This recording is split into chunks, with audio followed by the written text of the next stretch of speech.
Oh, I did that.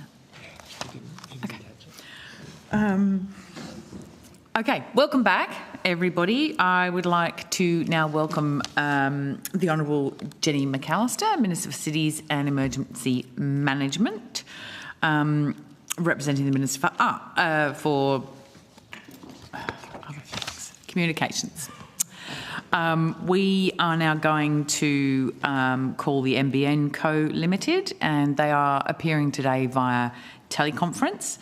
And I would like to ask you all to initially just introduce yourselves and the capacity in which you're appearing. Given you're on teleconference, it just makes it easier for everybody in the room and for the Hansard. And you're on mute.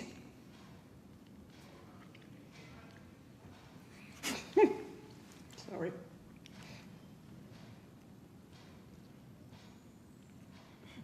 You are on mute.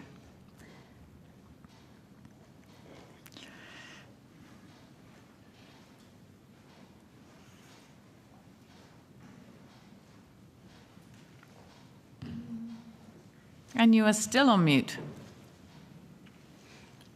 One way to finish early. That is indeed, Senator Cadell, one way to finish early. However, we do have some questions for NBN Co, so it would be lovely if you could sort out your technology. Shall we suspend just briefly? We might just suspend for a moment while that occurs. Thank you.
Start again.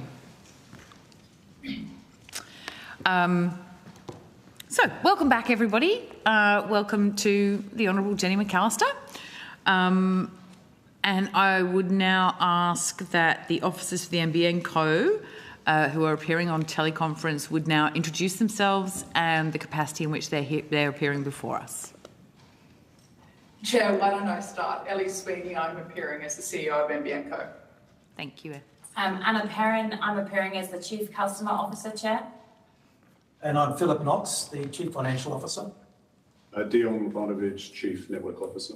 And Gavin Williams, Chief Development Officer for Regional and Remote. Thank you very much. Ms Sweeney, do you have an opening statement? I do, Chair. Lovely. If you could just go ahead.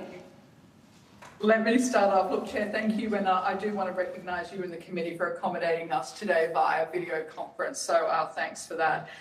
Joining me this evening, I think we've already introduced my colleagues, so I won't do that again. As I provided an update just over a month ago, I'd like to share just a brief business update and overview, and also table our response to the ex-tropical cyclone Alfred. So, as outlined in our half-year results for financial year 25, NBN remains on track financially, and earlier this month we raised approximately 750 million Australian dollars in our latest domestic green bond issuance, bringing our total of green bonds in domestic and international markets to $7.4 billion. And that's further demonstrating the investor confidence in NBN.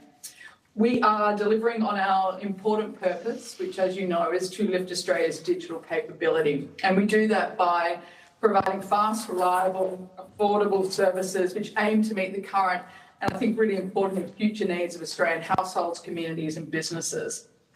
The NBN is critical digital infrastructure and it impacts the lives of Australians daily. More than 20 million Australians used around 48 gigabytes of data in 2024, and that was across more than 390,000 kilometres of fibre optic cable, 345 square kilometres of fixed wireless footprint, and around 7.7 million square kilometres of satellite coverage across mainland Australia, Tasmania and our remote islands. We continue to enhance our networks with upgrades to ensure people right across Australia gain the benefits of faster speeds, fewer interruptions, more reliability and capacity. And we remain on track to complete the upgrades that will enable 5 million additional homes and businesses to access full fibre by the end of 2025. And we're about to embark on upgrading the last 622,000 premises off legacy copper networks. Fibre provides the highest speed and capacity of any technology. It delivers the most consistent experience, is the most efficient network to operate, the most resilient technology to weather, and will position the NBN network to meet the customer demand for decades to come.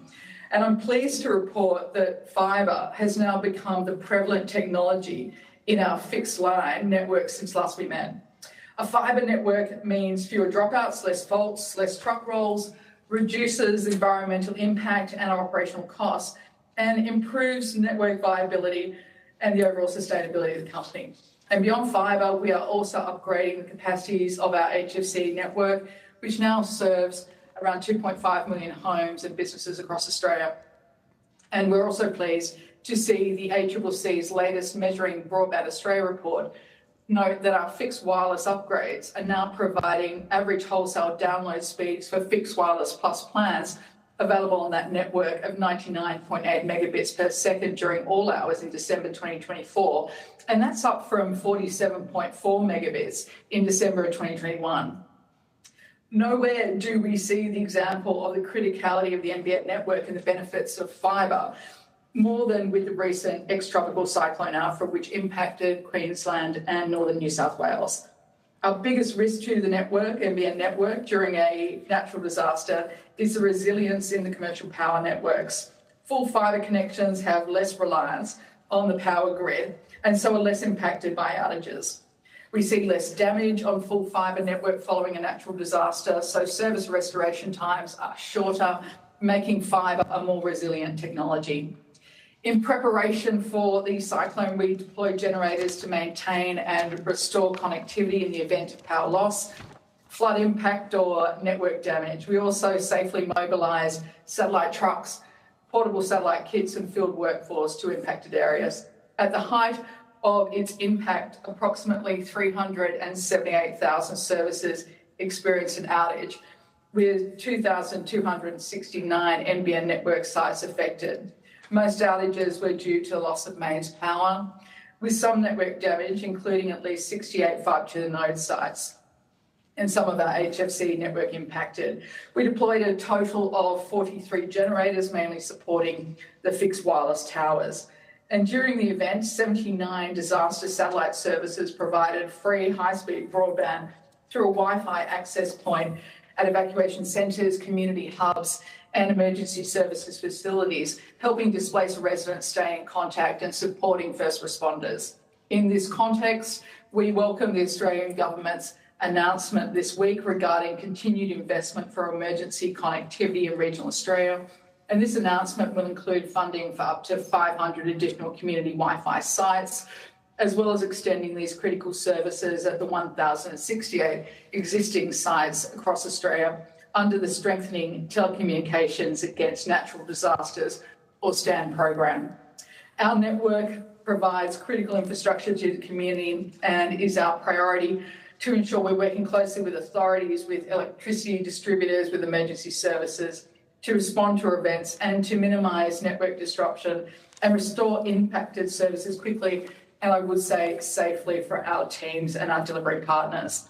On the 11th of March, we announced a cyclone relief fund of up to $7 million to support eligible retailers in providing financial assistance to affected households and businesses.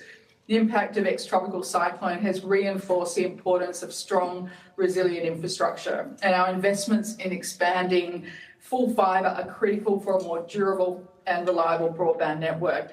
And I'd like to extend my sincere thanks to the NBN Emergency Management team, as well as our delivery partners involved in this response. Finally, we have a strong commitment to an ongoing dialogue with our current and potential customers and with a range of industry stakeholders such as retailers, consumer advocacy groups, governments and regulators. We appreciate the ongoing involvement of our stakeholders in our consultations, and most recently that was part of NBN's replacement module process under the Special Access Undertaking Framework, and we encourage further and ongoing participation as we continue towards the next regulatory cycle. So together, in partnership, we can help to expand our connectivity foundations to lift Australia's digital capabilities and meet the current and future needs of households, of communities and of businesses. Thank you, Chair, for letting me read out that statement. We are now delighted to take the committee's questions. Thank you very much. We'll go directly to Senator Davey. Thank you very much. Thank you for appearing tonight. I'll jump straight in. I want to talk about the support during the recent disasters. You've outlined your deployment of portable generators, portable satellite services and the outages. You also talked about the $7 million in support to the retail operators to assist people in communities impacted. Can you explain what those supports look like?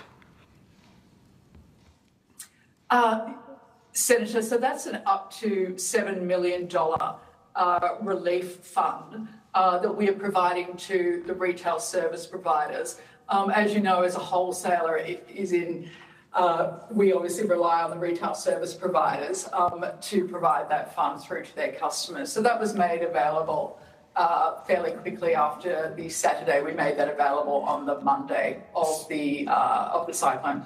So will that be for the retailers to provide maybe a form of compensation to customers who were cut off the network? Yes, Senator. It's Anna Perrin here. It's for if a customer had lost service for more than 24 hours, they are able to go and speak to their retailer, we will support them with that by, refunding that service or causing that service cost for that period of time. And is that provided to retailers at a specific rate, or do the retailers come to you with the numbers of customers they want to provide the compensation to, and then you pay on demand up to that $7 million cap? That's right. So there is a specific rate. We've aggregated it to try and make it as simple as possible for the process to work. So it's a $50 amount for each service. There are some conditions to that, as you would expect. Obviously a customer has to be within the impacted area and the retailer makes a claim into NBN. Those claims are due to come into us by the end of March. So that's the time frame that we've set out to retailers, and they're working through that at the moment. So by the end, basically by this weekend, you expect the applications... Yes. You expect the applications to come in from retailers, which will outline how many customers. You'll review their applications and provide the funding. Was a similar relief fund provided to retailers for communities in the recent North Queensland floods? Senator, no, there wasn't. Let me jump in here and then I'll ask Anna to also provide some update here. This is only the third time that NBN has provided a discretionary disaster funding. The first time over the last 5 years was in the Victorian bushfires. That was the January 2020. Second time was 2022, and that was the Lismore floods. And the third time for this disaster recovery funding was this cyclone event. The difference between this event and the Far North Queensland monsoon event comes down to a couple of things. One is, again, the scale of Cyclone Alfred. And again, I just mentioned those numbers are close to 390,000 plus impacted services as a force majeure event. Versus the monsoon event in Far North Queensland, which impacted about 13,713 services over 150 or so sites. Pretty sure some of the impacted communities up in Townsville felt it was a little bit more than just a general monsoon event. Who makes the final decision as to whether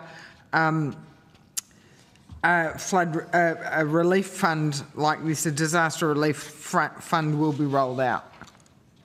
So management and NBN make that decision, Senator. Did you actually... And if I can...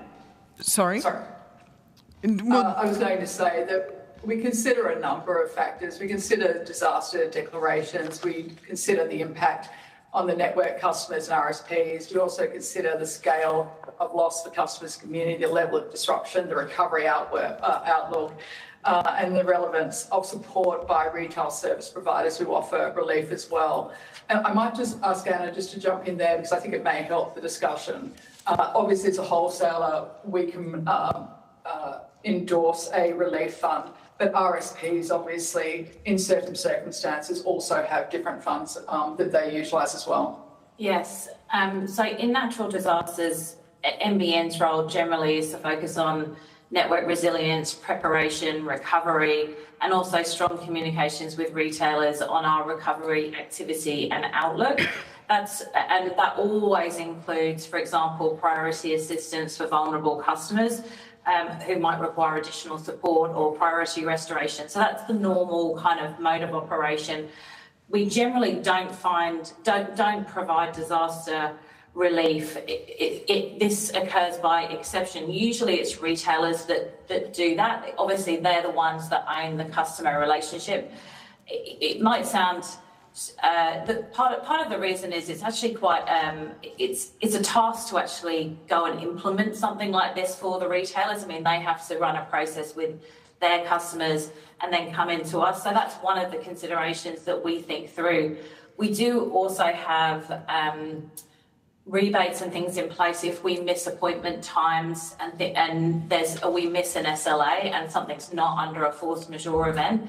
So there's other ways that we support those sorts of activities, but in general, we've only put in place disaster relief packages for major events. And of course, in the outset, the cyclone was due to be a major event. Thankfully, it wasn't as big, but that's why we put this in place. So, I mean, I'm aware there are still customers, people in Far North Queensland who are still disconnected from the internet through and from the NBN service. Did you actually receive any requests for assistance from communities in North Queensland, either during the flood event or in the immediate aftermath? Not that I'm aware of in terms of financial. I mean, customers would obviously reach out to their retailers, Senator Davey.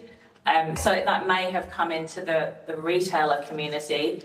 Certainly from discussions with retailers, that hasn't been a discussion that's come into us in terms of financial support. But of course, we have constant communication around the recovery of the network and what we're doing and when people can expect to see an NBN technician out there. And we, as you would imagine, we redirect technicians from connection work into assurance work. So we make sure that that's very well known. You've had no correspondence or communication from local government representatives or mayors specifically requesting similar relief fund as has been offered to the communities Not that I'm impacted by aware of, Alfred? Senator. I'm not aware of it either. No, not that I'm aware of. Okay, that's very interesting. You mentioned also, I will take that on notice because or if you could just double check whether you've had any correspondence from any local government representatives or mayors. Did you provide? Sorry, Senator, if I could just, more than happy to take that on notice. And I think to your point previously, I mean, obviously anyone without a service is impacted. So whether that's part of the 13,000 or whether you're part of the 390,000, and our aim always is to reconnect customers as soon as possible. In terms of, we would have to take on notice. I'm not aware of any correspondence that's come through, but obviously we'll take that on. So, Senator, just to clarify, correspondence pertaining to support for end users, I'm not aware of any correspondence. We do engage with local councils, and we have had correspondence and engagement, for example, with Hinchinbrook, and that's in relation to contemplating such issues as power resilience and those kind of topics. So more around network resilience and emergency response framework, not pertaining to end customer relief, if you like. Okay, so from Hinchinbrook, it was more about the physical response, such as portable generators and portable satellite kits that you've outlined. That covered. You mentioned also in your opening statement the stand network, and we know there's over 1,000 sites that have already had stand infrastructure installed. In these two impacted areas, North Queensland and then the South East Queensland Northern Rivers area impacted by Alfred, are there do you know how many stand locations there are in those two areas? Senator, I'd have to take on notice in relation to North Queensland. I don't have that detail to hand. In relation to the ex-tropical cyclone Alfred, we identified about 79 stand locations in what we deem to be impacted amber and red postcodes across southeast Queensland and northern New South Wales. And I don't think you'd be surprised that we did see activity across those locations, including about 1,700 devices between the 5th of March and 17th of March, consuming about 600 gigabytes of data. Now, what we did, we looked at where, out of that cohort of 79 locations, which sites had elevated usage across the passage of the cyclone. There was about 26 sites across the region that experienced an increase in usage, which would say clearly, well, it would be indicative of particular use as an evacuation centre. And in particular, between Sunday the 9th of March and Wednesday the 12th of March, peaking at Monday the 10th of March with 91 gig. And that encompassed locations from Casino Showground through to Noosa Leisure Centre and everywhere in between.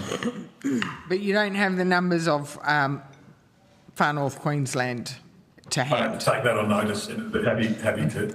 Well, while you're taking it on notice, have you got a spreadsheet of where all the current stand locations are across Australia? So we do, and that's available on a mapping tool as well. But we can provide those details. That'd be great. Just out of interest, were any stand facilities offline at the time of Tropical Cyclone Alfred? For any reason? Well, the short answer is yes. For example, what we did, we looked at these 79 locations and we obviously, in the case of ex-tropical cyclone Alfred, as it was tropical cyclone Alfred, we had an opportunity to engage with our emergency management, a proactive response for a period of time. And what we find in some stand locations, they could be in a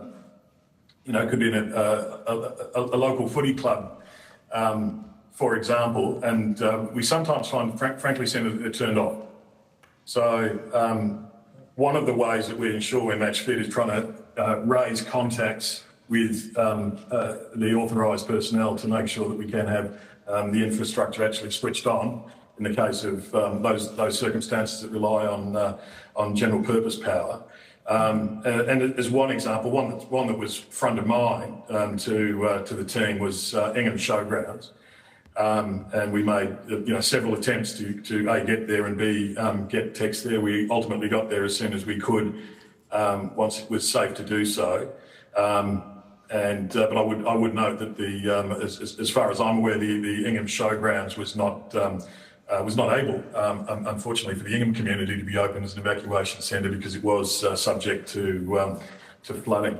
But that's an example, I suppose, illustrative of the sorts of processes we go through to enable ourselves to be match fit for the stand locations in the times of need.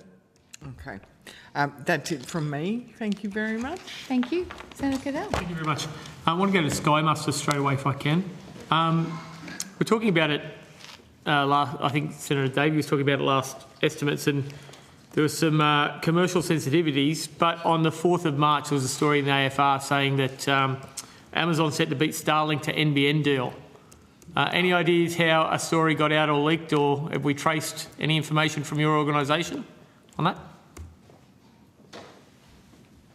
Senator, maybe a couple of things from me. Let me say I really can't comment on speculation from a journalist, and definitely I would politely put that back to the journalist in question around their source. But I can tell you that NBN takes our procurement policy, our probity and our due diligence very seriously. And I think, as we mentioned last time that we met, this is a complex, it's a delicate, it's also a commercially sensitive negotiation. So again, I'm comfortable from an NBN perspective in terms of our compliance to and our satisfaction around the commercial sensitivity of this negotiation. Okay, were any checks done of internal comms going outside that it didn't come from you guys? Well, I think the premise of the question is that it's a leak of something that's a point of fact. I mean, it was ultimately press speculation. Okay, I accept that that was the premise, but did you do any checks? Were any checks of external comms of such a sensitive matter? Did we do any probity checks or any checks to see had there been communications from the NBN to anyone external on this? I'd have to take that on notice, Senator. Okay. Has a provider been selected? Well, Senator, the process, as we've given testimony before, is a process of commercial in confidence. Yep. We're well advanced in that process, but at a critical stage in a very complex range of negotiations. So, I mean, ultimately, there's no deal to be done until the deal's ready to be done. So, and we're not at that stage where there is something that's inkable. We are far enough advanced to be comfortable that we can see a pathway to a low Earth orbit partnership being something that makes sense to NBN and to the community to offer services to our most remote citizens at a point before the retirement of Sky Muster. But clearly, and I think, Senator, you alluded to some of these points in previous discussions, there are a range of careful considerations around sovereignty issues to be managed, data sovereignty, commercial issues, technology issues, operating and of course commercial issues. So we are, Senator, you'll be the first to know. No, I will not be. I would hope the Minister would be the first to know. Speaking of that, does the Minister know the preferred proponent at the moment? If that's a question, addressed to me, Senator Cannell, I'll take it on notice because, as you understand, I represent the minister and I don't know her state of knowledge. I was going to ask the NBN, have they briefed the minister on the preferred proponent so far? Without wanting to know who or what, have you briefed them on the preferred proponent? Well, over time, we've kept the department and the minister's office engaged and appraised of updates. Okay. While we're staying in the media space, and I know it is new, this is a right of rebuttal for you guys more than anything else. The March 13, the Australian reported that NBN's fixed wireless upgrade program had adjusted 100 new customers despite costing $700 million. I accept that it had only finished in the December quarter. So now that we're in a full quarter gone, I hope that's a significantly higher number. Do we have more than 100, 200 sign-ups on the fixed wireless upgrade?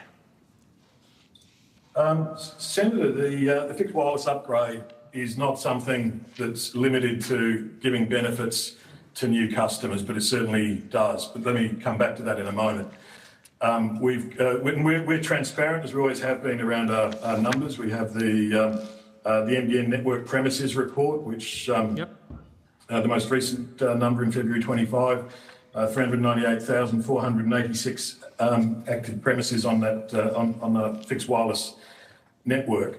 That's 398,486 premises, multiplied by a family and a couple of kids, about 1 million Australians being supported by that network and getting the benefit of a significant speed uplift, as Ms Sweeney noted in the ACCC report, lifting from 47 to 99 megabits per second in any hours. But I do note that ACCC report spoke to a 93-odd megabit per second busy hour experience.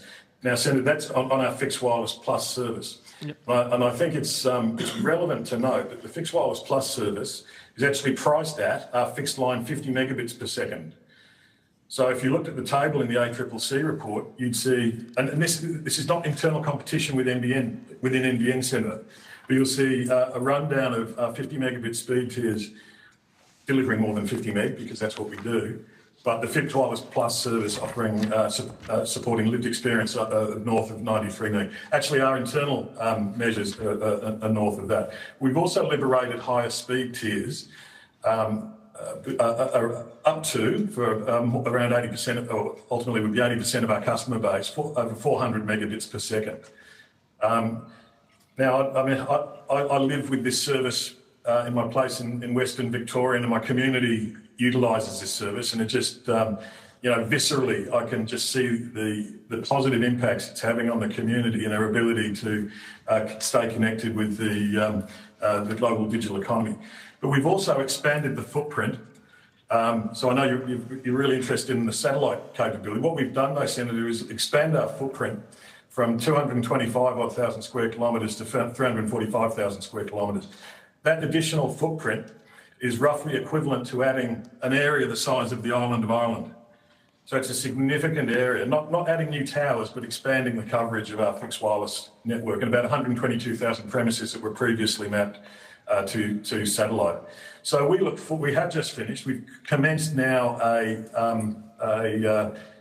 marketing program to raise awareness and let customers across the footprint, whether they're existing customers who could benefit from higher speed tiers, for example, and we support our retailers in some of these activities, through to awareness in the former satellite footprint that they're ready to connect for fixed wireless.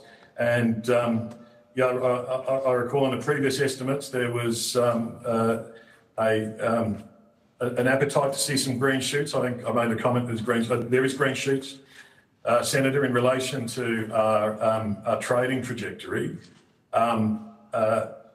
But we're just about at that starting line post upgrade. 398,486 homes benefiting from that upgrade today. Well, they're not, because they haven't transferred over. They could benefit from that upgrade.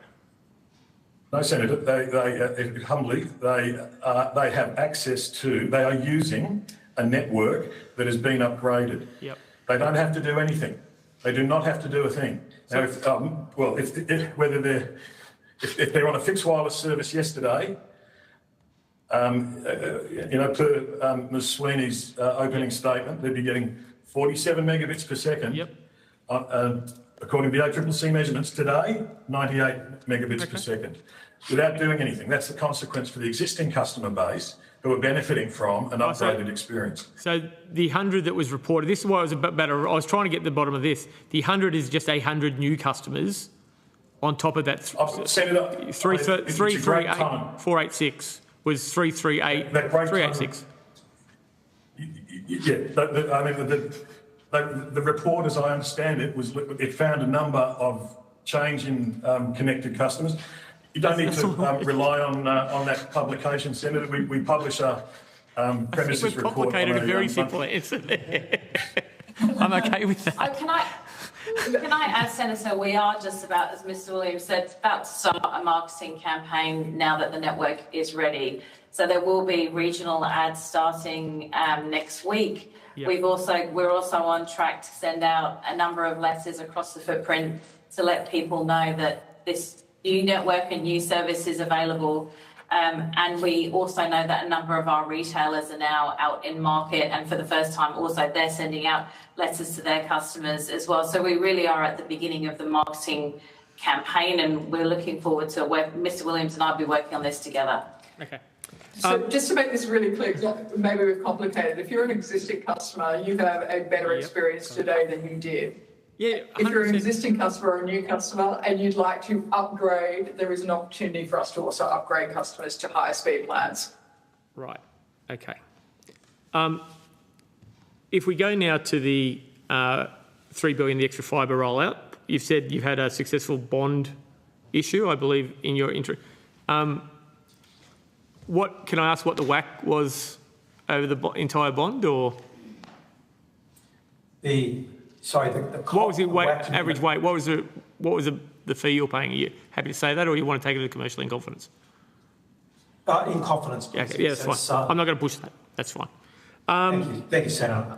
On the media release where we're talking about, and the questions I asked last time, and clear point, I'm happy with more people being able to get on fibre. And you talk about the regional use. And in the media release, it says ultimately, you say Launceston and Outback South Australia, which might... So many South Australians on this committee, so it's very popular. Do you have a... South Australians are very popular. Yeah, well, also cereal capital of Australia, but... so be careful, right? When we get there, it's... do you have a geographical breakdown regionally versus... I don't expect an answer now. It's got to be a table or a form or a LGA. Do you have that breakdown for those 22,000 new connections where they are? Yeah, absolutely, Senator. Let me ask Dion to give you a more fulsome answer on that. Yeah. And Senator, sorry to do this to you. This is another South Australian, not South Australian, so I'll fight you on that one. Yes, we do, and I think it's also fair to say, and I'll just take the opportunity to remind all Australians that we've got already 9.5 million premises that can convert to a full gigabit capability, which full fibre does provide. And, that's about jumping on our website, going to nbn.com.au and checking their address, and there, customers... Come on, this isn't the cricket. You don't need to market here. Come on. I think, Senator, it's about the specific information for the premise. That's really what customers get that information for, and it does show what's available at their sites, at their premise location. So yes, we do have obviously the suburb locality information as well, and we can provide that. I'm just wondering what the best breakdown of that is, because I don't think postcode. I think that would be a monstrous document. What sort of granularity can you do? LGAs, or what sort of? That would be reasonable, or? Yeah, we can. We've obviously got maps across all parts of Australia. 622 does cover all states and territories, different states of different volumes, obviously as part of the last part of the footprint. So we can, potentially pull that together. So leave that with us, Senator, and we'll take that on notice and come back with the outcome. Okay, thanks very much. So, Senator, that's across about 22,300 postcodes. So we can definitely take that and come back to this committee. Thanks very much. When we were doing the sums before and we came up with that number about 6,100 per premise, I've subsequently been told that that's not going to the premise. Is that running by the front door, or is that fibre to the curb or fibre to the premise? Yeah, so Senator, that is fibre to the boundary kit in front of the premise. What's the current average running at from curb to premise? I've been told numbers about like 1,200. Is that about right? 1,300 for that last link? Sorry, from the premise to the actual boundary kit itself. Yes. Yeah, it's we've discussed this in previous estimates, and it's around $1,500. $1,500. Okay. Right. So we're getting up over $7,500 for these last 622,000 homes, if they connect. Senator, I wouldn't characterise it like that, because there will be quite a lot of premises within that 622, which will be much cheaper than $6,000 in the street. But on average, yeah. That is obviously an average. So we'll see areas that are more expensive than that as well, and that's why in the announcement we've been very mindful about the prudent and efficient approach that we take with this upgrade. And there is 5% that we will, and we do expect will be extremely high costs. And with the upgrades that Mr. Williams just talked to in the fixed wireless network and the future LEO solution that we are deep in negotiation with, it makes sense to leverage those next generation networks to make that right engineering and financial decision when we get down to that level of detail. No, and once again, the internal conflict is need versus financial return. I know semi-commercial promise, and that's again my internal demons. Because the other thing, if that's the upside of it, some are more expensive and some are cheaper. The downside of those numbers are averaging it out at that is only if everyone takes it up, all 622,000 take it up. If we get a 50% sign-up rate to fibre, we're looking at a very high number on average, aren't we? Over $12,000.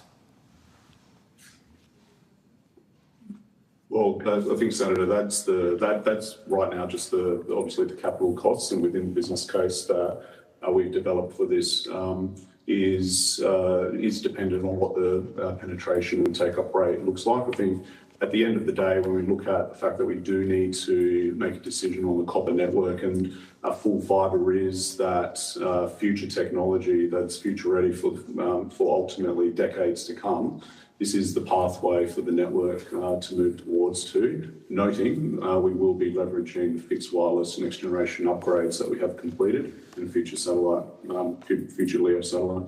And Senator, I think we covered this last time as well. I mean, I think if you go back to Dion's original points, 3.5 million premises today were on fibre to the node, and they will be upgraded by the end of this calendar year in 2025. And coupled with that, we have 5 million premises that will have gig-enabled services. I suppose the alternative for us is the final 622,000 did not have an upgrade path, and they would have remained on, degrading copper, inability to get up to 100 meg services. The other thing we are doing in the background, which is worth recognising, is we've clocked over almost 670,000 upgrades over the last 3 years, and we're definitely investing in terms of underperforming lines and poor performing lines as well for customers to again move them onto a full fibre solution.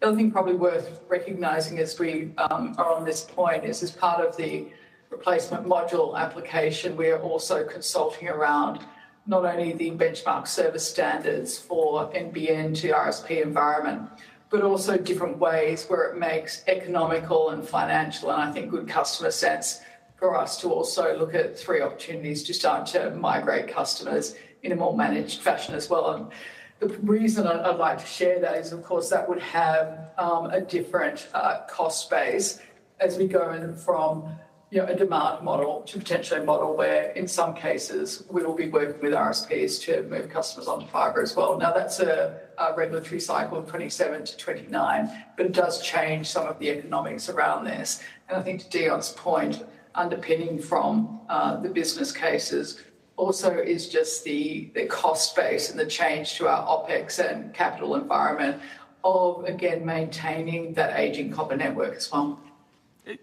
While you're on that OPEX and copper, just Mrs. Lacey from Year 7 Maths at Cardiff High would be semi-proud of me. If we're using all of those 622,000 connections and that 3.8 billion, where does the roughly 933 million come from CapEx to connect to the premise? Senator Philip Knox, that's at our expense. All connection costs are NBN's cost. Yeah, so on top of that, where's the capital come from? Where's that? Is that sitting in a different account? The 3 billion you got, the extra 800 million you've raised, covers the fibre past the curb to the curb. Yes. Where does an extra 933 million by my calculation? That comes out of our own cash flows. Right. Okay. Over time. This is a 5-year exercise. It'll take us time. It's an on-demand model for now. Well, what's your 5-year ARPU for this? For each connection? It's pretty much consistent with what our current base of ARPU is. At the moment, it's our ARPU is running at about $50 odd. But that will increase in time as people choose to take higher tiers and use the capability of the fibre network. Okay, but it's my comprehension now. My English teacher would be upset. A 5-year thing of funding that from your own cash flows of $50 per premise over 5 years is $250. There's a big gap between $250 and $1,500. So will that cause greater cash burn and greater cash drain on your balance sheet? Yes, it will in the short term. These are long-term projects, right? The fibre that we put in the ground. You said 5 years, not me. That's where I got scared when you said 5 years. Just then. Well, over the next 5 years, as we roll it out, we will be incurring that cost. I mean, that's all part of our business case, and it's. If you look at our total revenues, if you look at from a total revenue, we're sort of generating $5 to $6 billion a year. And that's recovering costs from previous the build projects that we've done and continue into the future. So we've got a major. I don't doubt your revenue, but there has been cash burn for the last few years. And there will be for another 3 or 4 years. Okay. And that's part of the program. We get our returns over a longer period. That's just as these infrastructure assets, how they work. Okay. I might just have a little follow-up there. So the costs and such like we've discussed over the last wee while. In terms of what bringing the NBN to households actually does in terms of a sort of an equity piece, can you just talk a little bit about that in terms of the access and equity?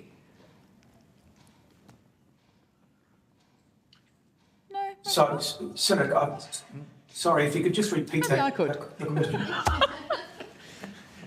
I guess my point being that access to the internet, access to services, access to work from, different locations, access to education, training, information. There's obviously the economics is really important, and I think, that's just been unpacked there for some time. There is also that very important, in my humble opinion, that other side of it, which is actually about the equity and access piece. And I wonder if you have any views about that whatsoever.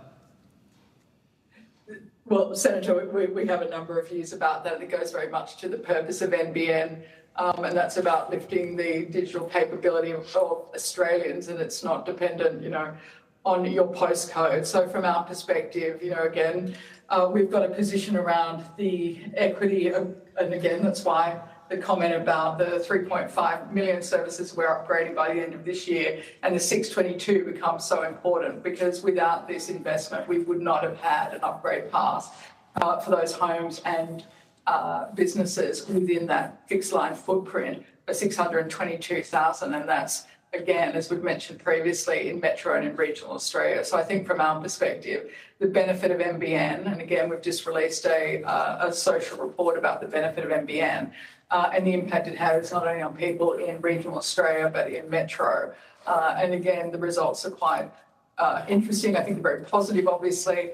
around the positive impacts around people's lives, their enjoyment, their ability to work from anywhere, the ability to access telehealth, the ability to have equity around education are just some of the things that obviously it brings to mind.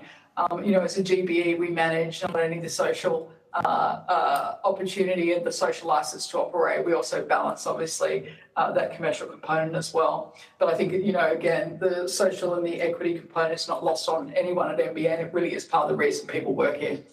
Thank you. Thank you very much. We'll go briefly to Senator Billick. Thanks, Go, Kate. Chair. The NBN recently completed an upgrade of the fixed wireless network, which upgraded more than, I think it was about 2,000 towers. Is that correct?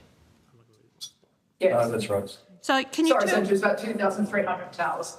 2,300? Great. 300. Even better. What additional capability has the upgrade delivered, and how many customers are therefore benefiting from the improved service? Senator, I think I get excited by this topic, and I think my response to That's delightful Senator to hear. Cadell's perhaps simple question with my expansive answer. Perhaps just a very quickly bullet point again. I mean, the full customer base of fixed wireless, circa 400,000 customers, benefit from an upgraded service, an expanded footprint from 245,000 to 345,000 square kilometres, an extra 122,000 premises, lifting busy hour speeds for everyone today, and giving the opportunity to get higher speed tiers, upgrading to capabilities that, frankly, are kind of best in class in the context of fixed wireless access, to having deployed great new technologies to push that network for everything it's got for the benefit of folks in the bush. Just in regard to it was mentioned earlier about the ACCC report through the Measuring Broadband Australia, the report on the performance of NBN fixed wireless. How does this reported performance compare to the capability of the network before the upgrade? Well, I think Ms Sweeney's opening statement gives some snapshot in time from a 47 megabit per second anytime experience in the time frame to 99.8. Yeah, to 99.8. In fact, design guide ahead of the upgrade was to have a busy hour experience of 6 megabits per second, which frankly I know from driving around and flying around regional Australia that you don't get a great reception if you're offering 6 megabits per second. Now, before we started the upgrade program, we were delivering more than that, but not in sort of a game-changing kind of fashion. This is a game changer on this network, and as certainly Measuring Broadband Australia, during the busy hour for fixed wireless plus, just over 93 megabits per second, and that's fast, Senator. You can watch BritBox to your heart's content with that kind of speed. And through my retirement, that's something I intend to do. Can you outline some of the key findings of that report for us? I'd need to scramble to get some. Have you got any comments on that report beyond fixed wireless numbers? I mean, what the report shows is it's a range of topics, including the speeds that are delivered across technologies at various speed tiers across NBN's portfolio of products, from each of our fixed line technologies through to fixed wireless and now satellite. It also looks at the outage performance for each of the technologies. And one thing it does show is that our fibre service, our fibre to the premises service, is top of the pops in that regard. But equally, the reliability of some of our even Sky Muster service is quite solid. But ultimately a headline from this report, according to the ACCC, was this continued shift upwards in the performance of our fixed wireless service. Great. Thanks. Can I just have one more question on? Vaguely, it could be your last ever. Could be my last Senator ever estimates question. I'm living in hope that it might be. The Albanese government's helping to narrow the digital divide by providing free community-wide Wi-Fi services to around 20 First Nations communities. Are you able to provide the committee with an update on the rollout of this very important initiative? What a great question. Yes, we can. So me again, Senator. So we contracted to install community Wi-Fi, so a mesh Wi-Fi service to cover outdoors in around 20 and ultimately 24 communities selected right across Australia. And this would deliver free Wi-Fi access to community members, built on the insight that many households may not have, what I might consider, typically in my house, laptops sort of plugged in all over the place, but a significant number of handheld devices being smartphones. Whether community members have smartphones or laptops, I guess that's not the point. Previously, relying on a broadband type usage, using expensive prepaid technology effectively. We've installed 19 of those 24. The balance we'll need to wait until the wet season completes. So unfortunately, the wet season beat us in a number of communities. But what we're seeing is significant take-up in the communities we've connected. So since October, more than 26,000 devices have connected across the 19 communities, consuming more than 50 terabytes of data. Interestingly, that equates to about 1.6 devices per community member, so indicating that a community are using multiple devices. There were 51,546 government web page visits, which equates to 7 visits per device per month. And of course, access to government services was something that we were quite keen to foster. As I mentioned, we have 4 sites remaining, and we hope to get to those: Galawinku, Doomadgee, Goanyama and Hopevale. The other important point to note is that we've recruited digital champions, because it's not just good enough to have access to broadband, to have safe access and to support digital capabilities. We have a local digital champion who we upskill to support. And I had to test my team, Senator, when I asked for some feedback around Fitzroy Crossing. But it was direct feedback from community members that community leaders had suggested that they'd seen a decrease in crime and an increase in school attendance as a consequence of the rollout of the service, and enabling people to stay in their community to access services, including Centrelink, and reducing the need to travel into Fitzroy Crossing main town. So, relatively early days. We're looking forward to conclude the program, but we do see the benefits for those needy communities. Yeah, very important work. Thank you. Thanks, Chair. Thank you. And thank you for sharing your last estimates day with this committee. No, she's not on tomorrow. I'm not on tomorrow. But we expect next week, remember? No, she's not scheduled for next week either. Because I'll be here. Senator Billick, under these circumstances, can you tell us just how many? 17 years worth. It's a lot of estimates. Well, my staff told me it was 145 days, but I think they might have undercounted. I was thinking that when I was doing a bit of a tally up, but yeah. But 145 is where we're sitting. Over 7 months. Over 7 months of your life. Of my life. Wow. That's not how I count, because that's normally more than 20 days in the... No. Don't want to count more than 20. Mrs. Lacey would be very sad if I... She would run out of fingers and toes. Thank you to NBN Co. Thank you for joining us. We will now release you. It does conclude today's hearing. Thank you to all the witnesses who appeared, and particularly thank you to Hansard Broadcasting and our amazing secretariat who do a tireless and amazing job.